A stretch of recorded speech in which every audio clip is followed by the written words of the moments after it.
So recently, I've been daydreaming of creating something that makes painting even more fun and convenient than our standard boxes and tutorials.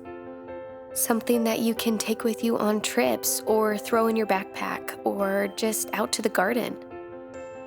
A way that you can experiment with painting botanicals without all of the stress that usually comes with it.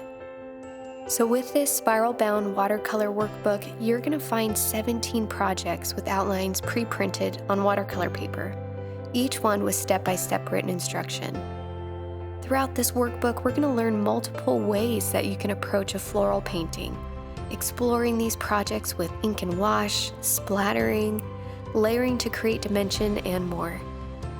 Really, I just want you to feel freedom when painting. It's when we feel free to explore and take chances, that's when we actually find ourselves in our creative voice. My hope is this workbook will offer an opportunity to improve your skills while also finding your own style.